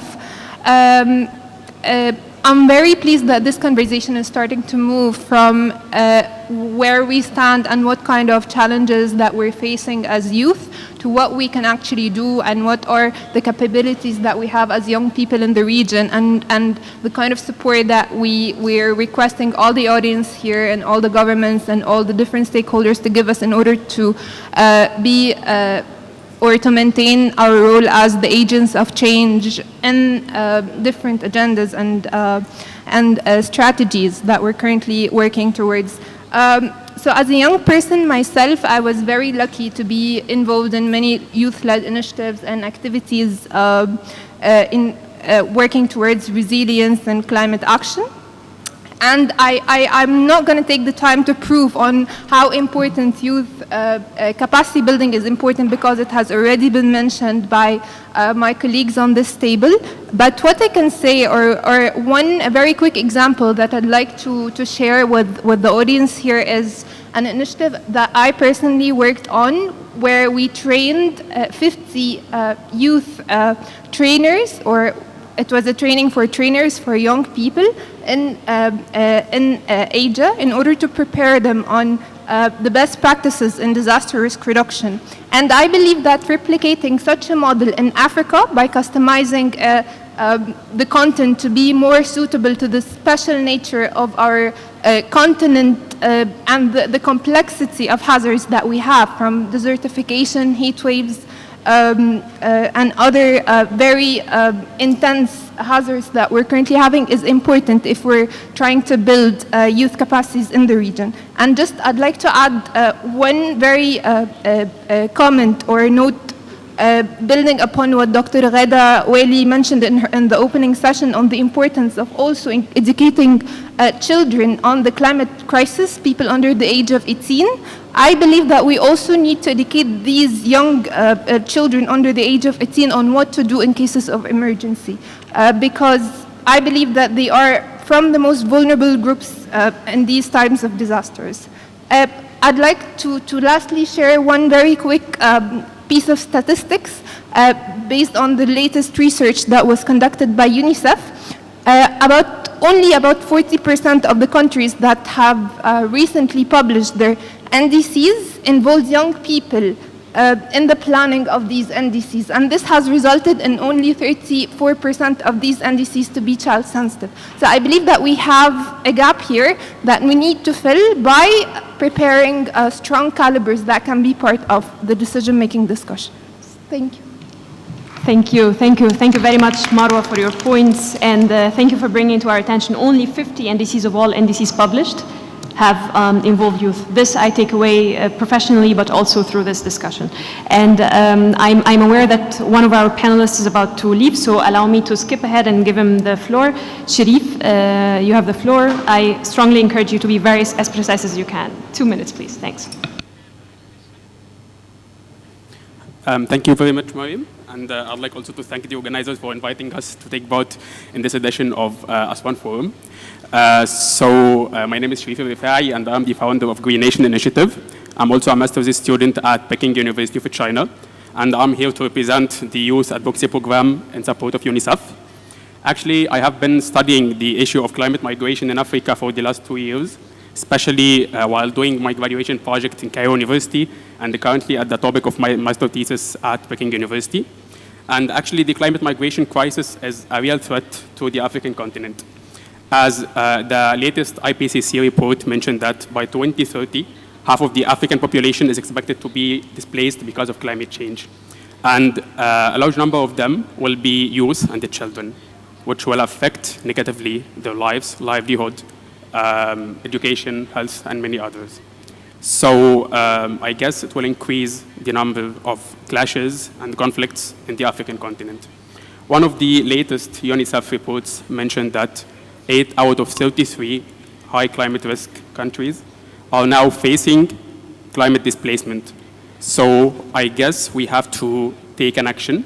And so I recommend the African Union, in cooperation with many other sub-regional organizations like COMESA, ECOWAS, and many others, to launch an initiative to not only support youth and young people to take part in solving the problem, but also to lead the efforts of solving the problem of climate migration in Africa, And thank you so much. Thank you very much, Sharif, for your points. Of course, referring to the IPCC, going forward to COP27, all of our work and decisions should be based on the best available science on observed and projected impacts. And thank you, the IPCC has indeed substantiated those findings from the ground. So thank you for bringing that to the discussion. And with that, I recognize Myrna. Myrna, you have the floor. Thank you, Mariam, and thank you everyone for being here. I really don't want to reiterate what everyone else has already said. We all recognize how impactful climate change is and how that impact is very inclusive and will affect everyone to differing degrees. And we've all personally, in one way or another, experienced the impact of climate change and conflict in our personal lives. So what I want to focus on right now is something that Frederica has mentioned, I believe, which is the importance of formatting the ways in which we create initiatives.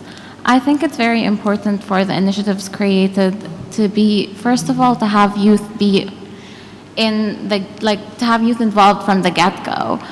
You've all mentioned this before, and a lot of the time youth or young people were kind of tokenized. We exist in existing initiatives, but we are brought in late to the conversations just to be seen there, but not actually influential. So I think one of the most important things is to get youth involved in the design and implementation of climate-sensitive initiatives. And I think it's important, because we are young people, that these initiatives aren't just simplistic policies. It's always good to be creative for us. It's always good to give us ways to express how we feel and be somewhat creative about it.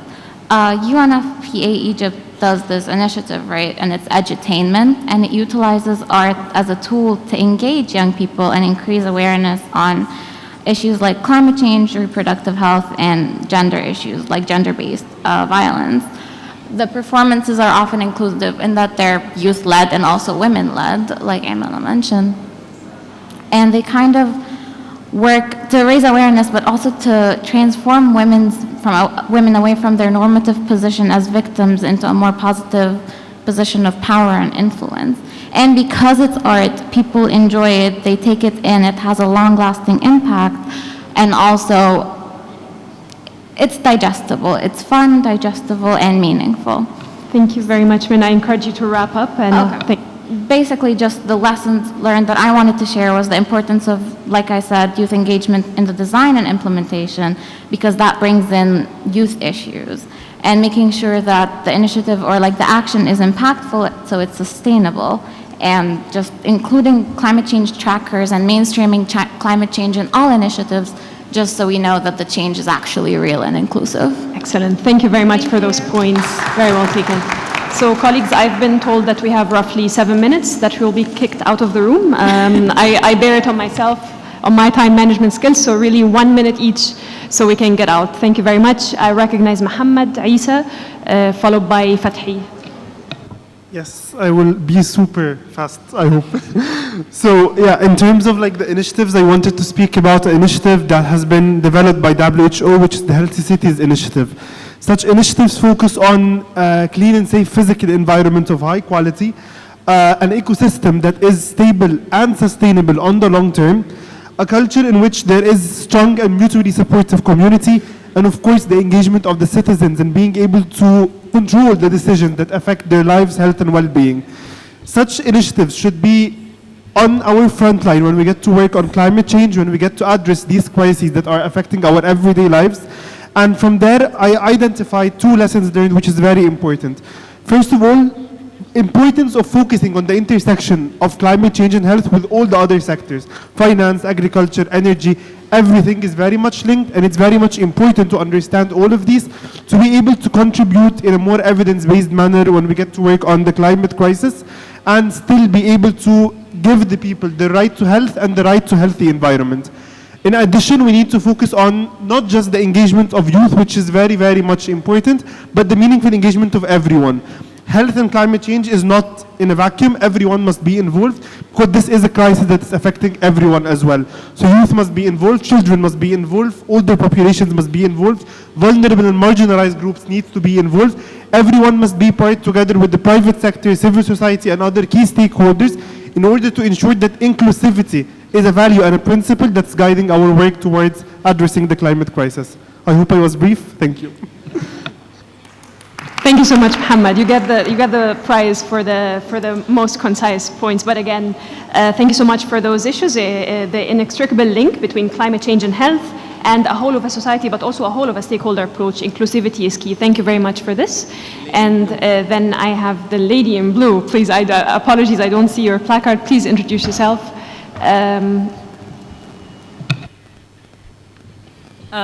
I think we've heard a lot of English and Arabic. Now we have to hear French because I'm representing a French university.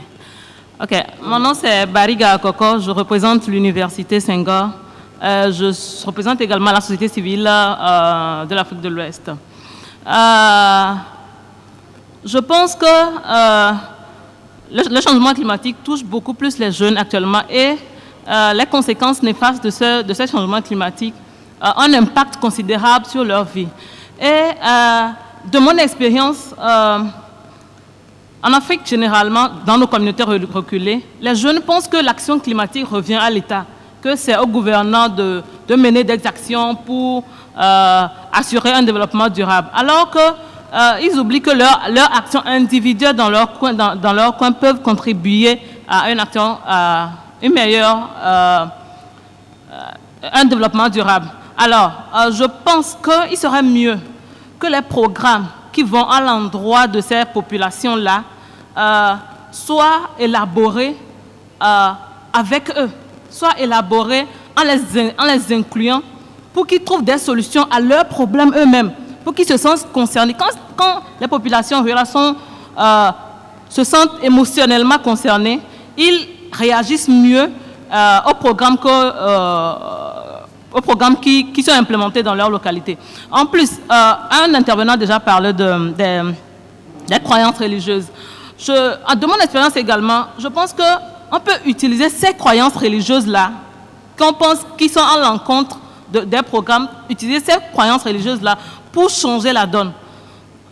Voilà un peu ce que j'ai à dire. Merci beaucoup.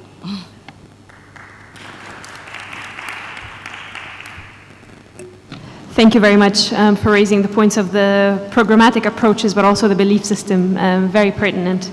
And let me give the floor to, I apologize, I can't see your name, so please introduce yourself and be very brief. Thanks.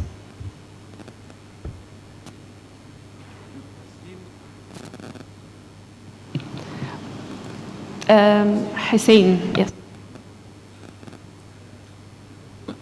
كنت طالب الكلمة من بدري طبعا تحيا مصر عشان أتكلم يعني، لكن حسين مصطفى إبراهيم رئيس مجلس إدارة جمعية معا للتنمية بأصفون محافظة الأقصر.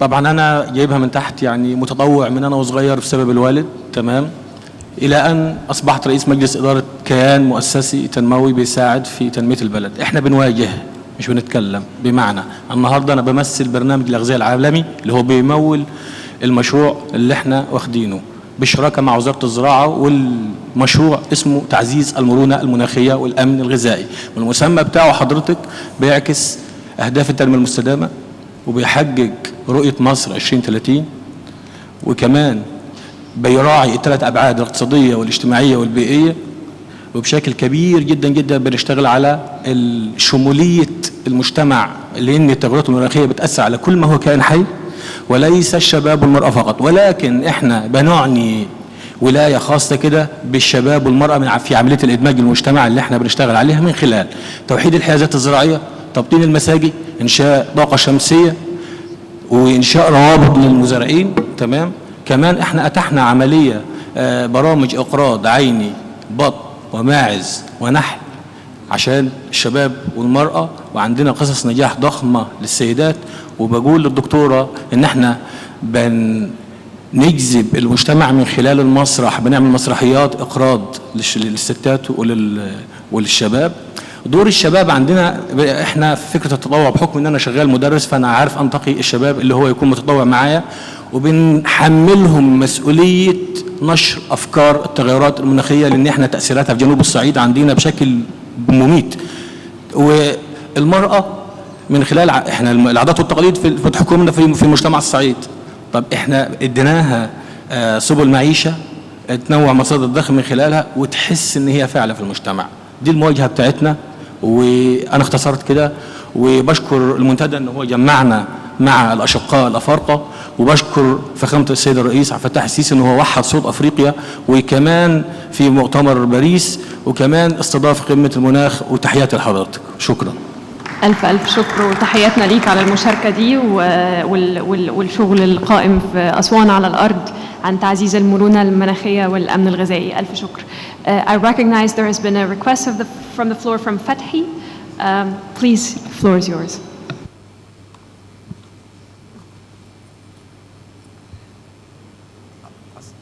As the climate change works against. Please come closer to the mic as you can. Thanks. As the climate change works.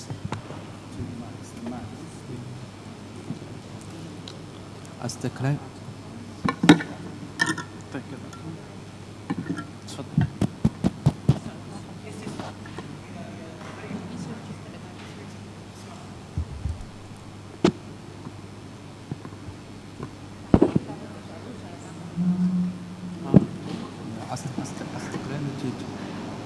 Can we have some technical support here, please? Okay. As the climate change works against the achievement of all the SDGs, from poverty reduction, food security, quality education to institution and capacity building, Fathi initiative, as we empower other youth organizations and local communities. The Fathi initiative promotes integrated awareness tools to accelerate SDG 13 climate action and Paris Agreement, while bringing co-benefits for SDGs on food security, gender equality, and the top 3 lessons we have learned is our number 1 is comprehensive stakeholders participation is critical for climate-sensitive program ownership, effective implementation, and sustainability. Number 2, timely, adequate, and innovative reporting is important for successfully implementation of the programs, because reporting is key component when it comes in ensuring program outcomes and challenges. And the final one is gender mainstreaming is also a key towards successful program implementation, because women and men are differently affected by the climate impacts. Thank you. Thank you very much, Fathi, for your points on the comprehensive stakeholder participation. And I see Azadeen, and then my 2 wrap-up speakers will be those gentlemen on the right-hand side. شكرا سيدة الرئيسة رئيسة الجلسة، وشكرا لإدارة المنتدى على تفكيرها في تكريس هذا المائدة المستديرة لحوار الشباب الأفريقي، باعتبار ذلك منصة تفاعلية لنا كشباب من أجل عرض أفكارنا ومن أجل المساهمة في المصالحة مع البيئة. بالرجوع إلى سؤالك، أود أن أؤكد أن تصميم برامج شاملة ومراعية للمناخ بقارتنا الإفريقية يحتاج إلى إعداد جيد للشباب، إعدادا جيدا مناسبا يتلائم ويندرج في السياسات الوطنية للدول الأفريقية، وللإسراع في عملية الاستدامة حتى يكون لدينا مجتمعات متجانسة متصالحة مع الشباب ومع الأطفال وإعدادهم كقادة مستقبليين.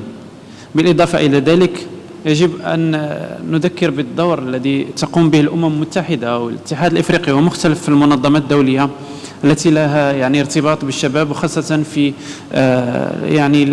المهتمين بقضية التغير المناخي. الإشكال عندي نقطة لابد أن أذكرها، أن ما يتعلق بالقوانين، موجود القوانين، موجود الاتفاقيات الدولية، لكن تنفيذها وتنزيلها هو المشكل. في كثير من الدول لا تلتزم، في دول تلتزم بهذه الاتفاقيات البيئية، وفي دول لا تلتزم. فنحن نحتاج إلى تنزيل هذه الاتفاقيات بشكل دقيق. يجب أيضا التركيز على الاستثمار في الشباب ودعم التكنولوجيا في عصرنا الحالي لتحسين المناخ والتمويل المناخي. وأشكركم جزيلا حتى أكون دقيق. شكرا. أشكرك ألف شكر على النقاط اللي طرحتها. Next, Cynthia, I will definitely come back to you because the gentleman here have been more persistent, but of course you're getting here. So, brothers, I don't know which one of you came first. So, what about I start with the brother on my right-hand side? Sure, half a minute, refer back to my brother here and then sister. Okay, thank you very much. And in terms of closing words, I think it would come in form of an advocacy. If we want to take this tokenism to action, I would like to employ UNFPA seated here and other UN agencies that for COP27, we should have a bigger conversation on youth peace and security, and that you should please work with us to advance YPS in Egypt, and of course, pool your peers from other countries to ensure that we collaborate to achieve this. Because if we have these very great conversations without ensuring that something comes out of this, for us young people will be very disappointed at our seniors who were here listening to us. We need this. We are dying the most. We are suffering the most. We are becoming poorer the most. And we need to work with you. Thank you very much. Thank you very much, Asleke. Mohammed, I encourage you to be as precise. Okay, so first of all, I want you all to join me to organize a campaign to rewrite African history. We need to rewrite African history. We need to place youth in forefront in sustainable development and peace-building campaign in Africa. Now, we have been perceived in many ways that we're ex-combatant and so many other perceptions around African youth. So until we rewrite that history, we cannot be placed in a better position. That's one. Secondly, also, we need to continue to design campaigns that provide rehabilitation for young people, especially in post-conflict society. And the last one is that we also need to constantly provide livelihood support to youth, especially also women in most vulnerable and deprived communities, so they can avoid cutting down trees and other activities that will lead to climate change. Thank you. Thank you very much, Mohammed. Cynthia. I'll be very brief, realizing that I'm in between people and their dinner or their supper, so I'll make it quick. The only thing I'll say to wrap up this wonderful conversation, because Christian has already pleaded with UN FPA to engage us, is that do not reduce us to numbers. A lot of times we hear people quoting, SADC has got 200 million youths, Africa is the youngest population, but don't reduce us to numbers. That is where tokenism actually comes from. You need to actually look into value capturing so that we're not discarded in the process. Because if we're just numbers, we're going to hold this summit, and afterwards we say there were 200 people, young people participating. But we need to look at the value that young people bring to the table, and that is young people are innovative, young people are resilient. Young people have got lived experiences that are able to bring to the table. And once we start looking into those values, then we actually, in part, deal with tokenism, because we're not just looking at the numbers. Thank you. Thank you so much, Cynthia. What better excellent remarks to close with, emphasizing and hammering on the points by Rami and Amina: tokenism, attentive youth engagement, meaningful youth engagement. And with that, right on time, we're joined by Hossein Imam, who's a co-founder of the local conference of youth. So Hossein, and then I'll give the floor to Federica, because many of you have addressed Federica to very specific points. So I'll put a spot on Federica afterwards. So Hossein, you have the floor. Thank you for giving me the floor. It's me, Hossein Imam. I am a social entrepreneur from Egypt with X for Sustainable Development. We are founders of Local Koi in Egypt. It is a young event. The youth and children constituency by the UNFCCC here in Egypt. It's about awareness and giving youth capacity building. And this year we are part of COI 17. I'm the program lead of COI70 Egypt. And for answering youth and all the questions, I think I might invite you all to call to action.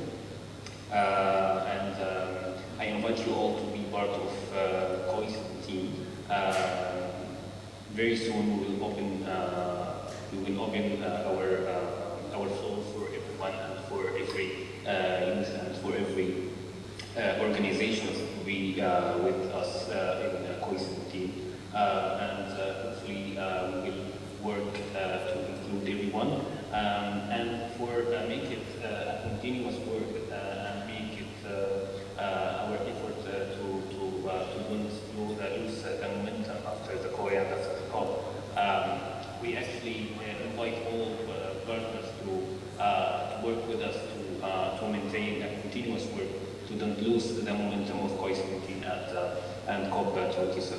I think the time is very tight, and thank you for giving me the floor, and thank you for inspiring us as a young person who is now what we see. And thank you all for inviting me and this. Thank you very much, Hussein. It's a true pleasure to have you specifically address the local COI.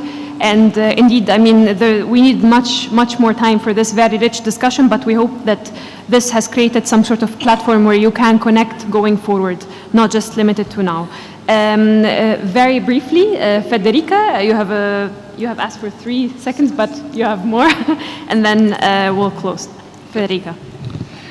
Thank you. I asked for 3 seconds, but then you said I need to say more. So I would like to, there's nothing new but a history we forget. That's a very famous saying. So if you say, do not reduce us to the numbers, this was the first time said in 1994 here in Cairo, when the ICPD was signed here in Cairo. You were all not born, I'm sure, but it was said, do not reduce us to numbers.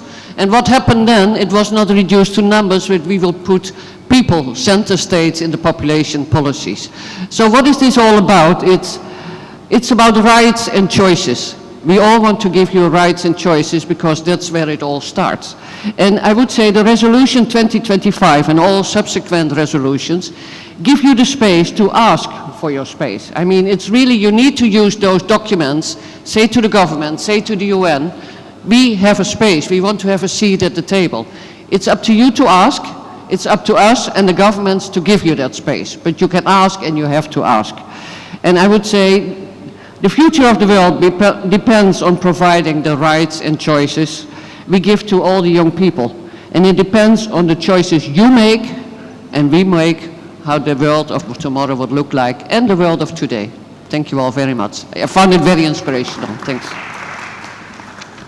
Thank you very much, Federica, for responding to those points. And yeah, being myself as a young person back then, I had to knock the doors until they would just finally open, but I had to keep knocking. So thank you so much, Federica, for that. And last but not least, we have a recorded video message from Emmanuel Lobanziado, who's the head of public policy for Sub-Saharan Africa in Twitter. So that, and then we will display some key messages captured from this discussion.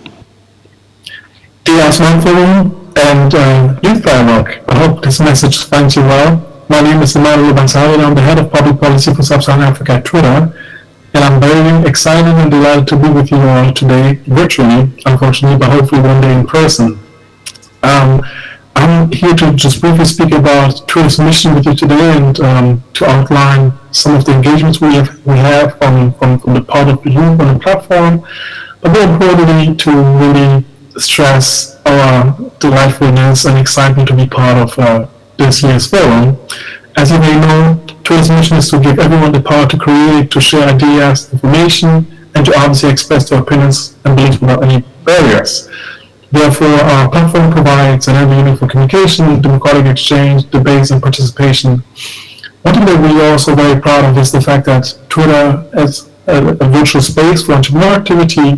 So we do see a lot of young entrepreneurs who come to the platform, for instance, to leverage the power of Twitter to discuss trending topics, to build brand awareness, and obviously grow their businesses through a strong organic following, while also promoting their enterprises for free on our platform. there are so many stories of young entrepreneurs and people in general who avail of Twitter to connect with peers and customers and thereby making our platform part of their business infrastructure. But I know given this year's topic focuses on climate change and climate resiliency, so from a Twitter perspective with regards to climate change, people around the world use Twitter to connect with others, obviously also passionate about protecting the planet. So for instance, from a platform or as a company, last year we introduced a dedicated topic to help people find personalized conversations about climate change. And because we do understand that tackling the climate crisis requires meaningful and sustained collaboration, therefore we've been involved in so many engagements, such as obviously through the Ads for Good grants that we have in place, or even on service support. We've provided trainings, and even more, we have partnered with organizations also committed to the environment. So this is quite exciting, but overall, Twitter enables young people to foster positive change to the platform. We do see many young people like yourselves probably on the platform that are able to support causes they are very passionate about, but also even to build a network, to raise awareness, and to engage in meaningful dialogue.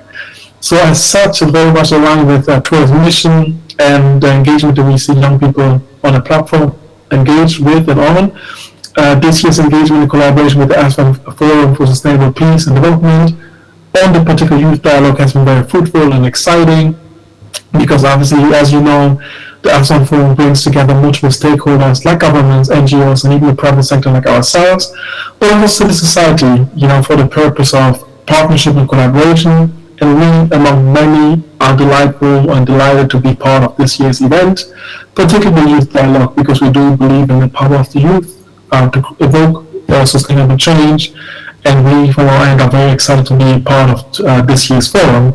So if you want to join the conversation or even just tune in, follow the hashtag AF Youth Dialogue. And I'm very excited to be with you all today. I wish you very fruitful discussions, great session, and again, I do hope to see you in person one day. Thank you very much for having me. Many thanks, Emmanuel, and we thank you so much for inspiring us with your remarks and including your work in facilitating an open platform for real-time interaction. So thank you for that when you see it. And brothers and sisters, everyone around the table, thank you so much for this very, very rich and interactive discussion. We could have gone longer for a couple of hours, but I hope that this will be just a starting point. I'm sure 100% that you've started way back at these exchanges, but from here towards the COP, I hope that you get a chance to connect amongst one another once we leave this room and keep the conversation going. And I'm 100% sure I'll see many of you in the different multilateral platforms that we are all engaged in. As I told you, I see very, very many familiar faces across the table. So just kudos to the excellent work that you're doing. And with that, it has come to my attention that our Secretariat has managed to capture some of the key points that have emerged out of this discussion in order to inform deliberations from now going on to the Conference of Youth, but also COP27 and beyond. And if you, I beg your indulgence, the Secretariat will now display some of these key points so we can just have a quick read through. This is of course an attempt to capture those points through like this discussion. So.